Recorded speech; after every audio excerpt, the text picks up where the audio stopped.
Selanjutnya strategi embedded konkuren sama dengan konkuren yang tadi.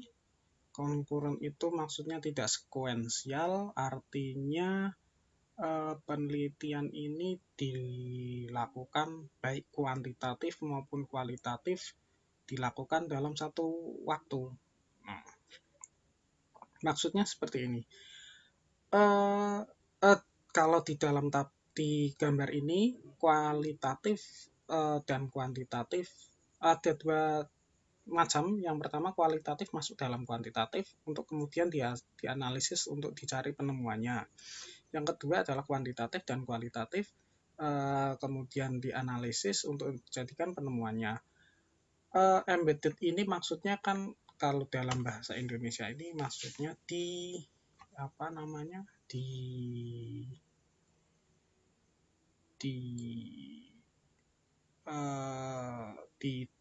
embedded itu ditancapkan. Ditancapkan.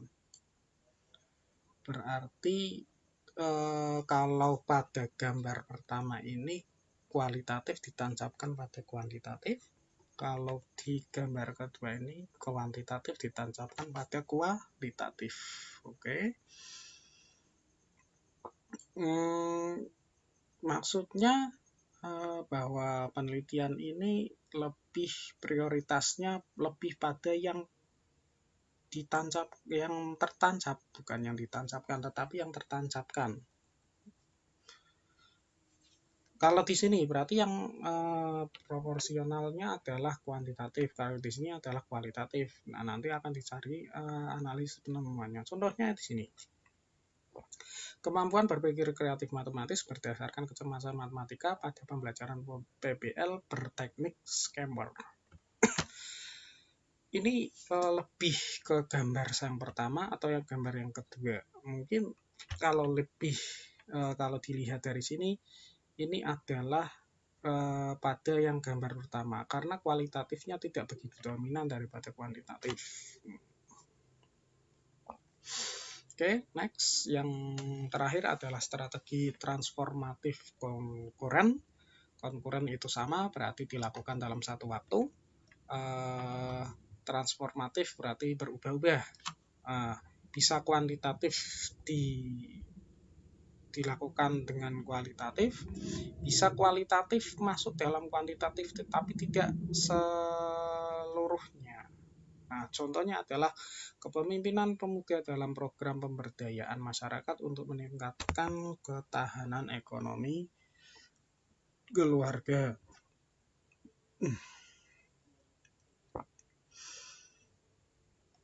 Oke, selanjutnya untuk memilih strategi metode campuran. Yang pertama, gunakan informasi seperti pada materi sebelumnya untuk mengevaluasi prosedur-prosedur yang ingin ditetapkan. Berarti kan ada 6 strategi. Nah, strategi itu yang paling digunakan itu yang mana? Nah, itu untuk evaluasi prosedur-prosedurnya. Yang kedua, pertimbangkan batas waktu dalam pengumpulan data. Kalau batas waktunya banyak, silahkan. Kalau sedikit, cari yang sekiranya tidak memerlukan batas waktu yang banyak.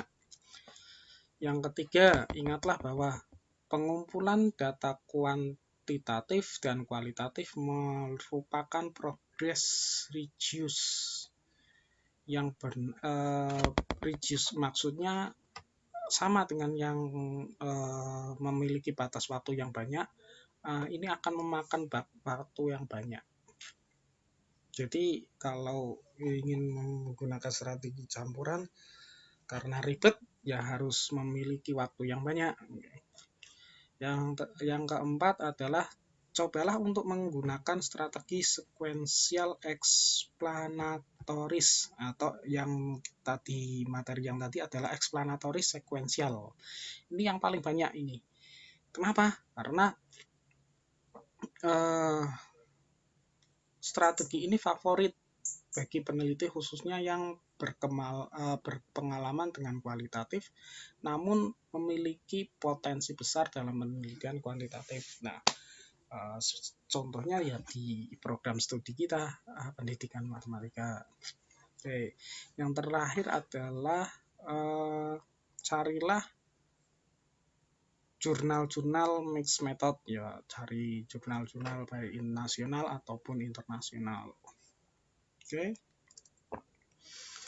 Prosedurnya, untuk prosedur pengumpulan datanya adalah yang pertama identifikasi data penelitian. Maksudnya adalah identifikasi data penelitian baik kualitatif ataupun kuantitatif yang akan dikumpulkan selama penelitian. Yang data tersebut menunjukkan dua jenis data kuantitatif ataupun kualitatif. Datanya dibedakan dalam konteks respon terbuka versus respon tertutup. Maksudnya lebih dominan yang mana, seperti itu.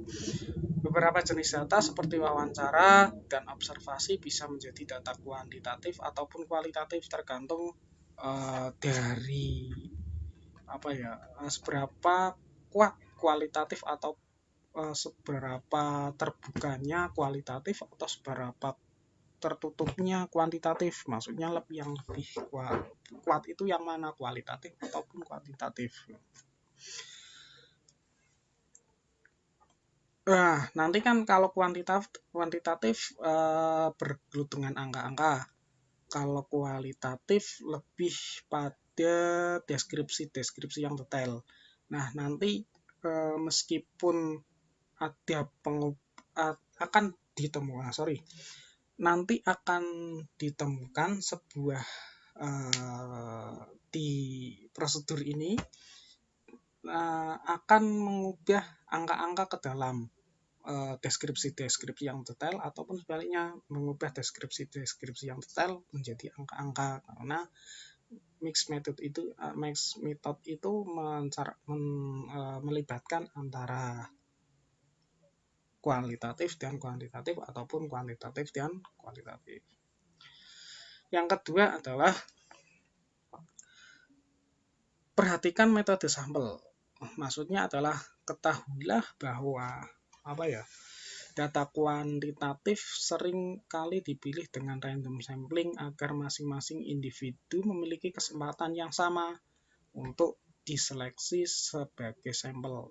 Dan sampel ini dapat digeneralisasi pada populasi yang lebih luas.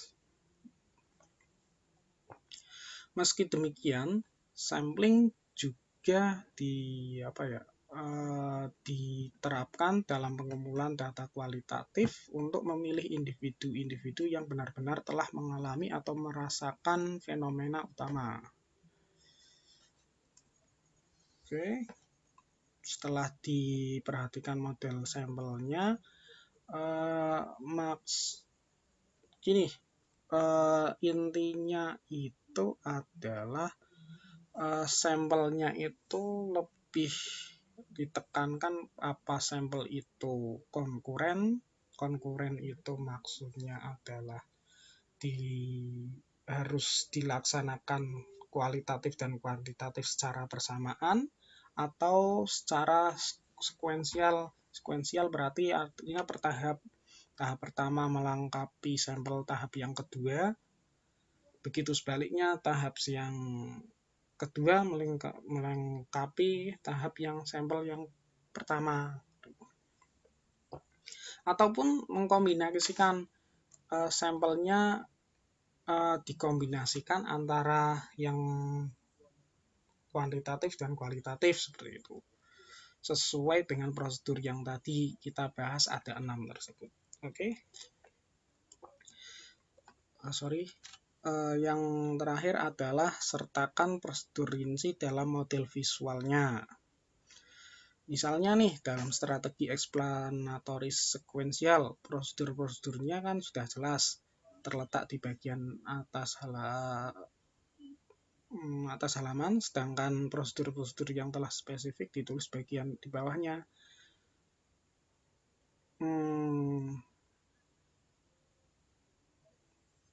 Gimana ya? pembahasan pendeskripsian ini akan jauh lebih pengumpulannya data survei diikuti oleh analisis data deskriptif dan inferensial pada tahap pertama, kemudian observasi kualitatif dan analisis pada tahap kedua. Kan kalau lihat sebelumnya, sequence explanatoris sequential. Nah, kan datanya adalah kuantitatif untuk kemudian diikuti dengan kualitatif. Kuantitatif dulu, baru kualitatif, kemudian diinterpretasikan seperti itu. Balik lagi ke ini. Nah, visualisasinya harus jelas maksudnya. Yang selanjutnya analisis data. Analisis data meliputi transformasi data, mengeksplorasi outlier, membuat instrumen, menguji level ganda, membuat matriks level. Analisis data itu maksudnya prosedur-prosedur validasi di mixed method itu seperti apa.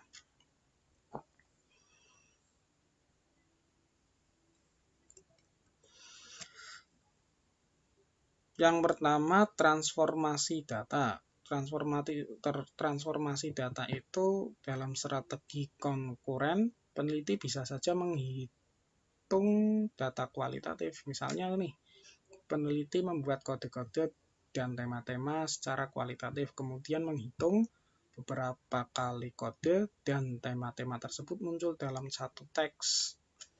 Penghitungan data kualitatif ini mungkin peneliti untuk akan dibandingkan hasilnya dengan kuantitatif dengan data kualitatif. Sebaliknya, peneliti juga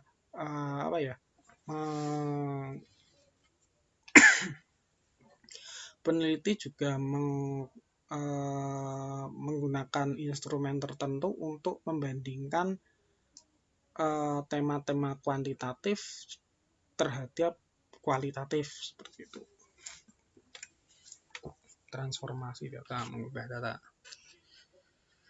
Mengeksplorasi outlier dalam strategi sekuensial nih, misal analisis data kuantitatif pada tahap pertama dapat menghasilkan kasus-kasus ekstrim.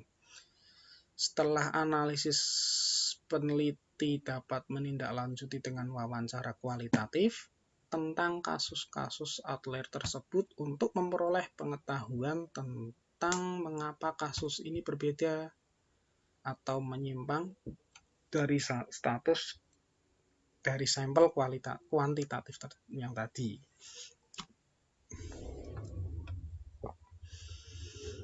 Selanjutnya, membuat instrumen. Dengan saya ambil contohnya adalah strategi sequential yang sama dengan sebelumnya.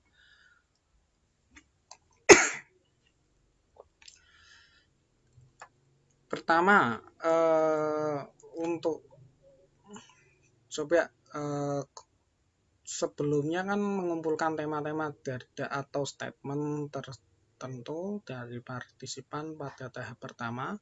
Selanjutnya, gunakan statement tersebut sebagai item-item spesifik dan temanya sebagai skala-skala yang membuat instrumen survei kuantitatif. Pada tahap ketiga, cobalah memvalidasi instrumen tersebut dengan sampel yang representatif dan dari populasi. Yang keempat, mengkaji level-level ganda.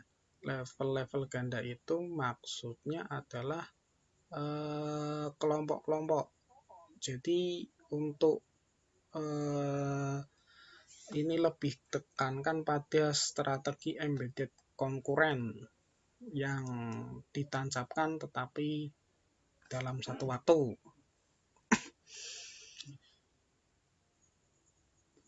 Untuk yang terakhir, membuat matriks atau level.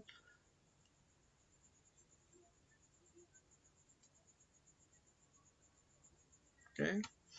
yang untuk contoh-contohnya sudah saya jelaskan.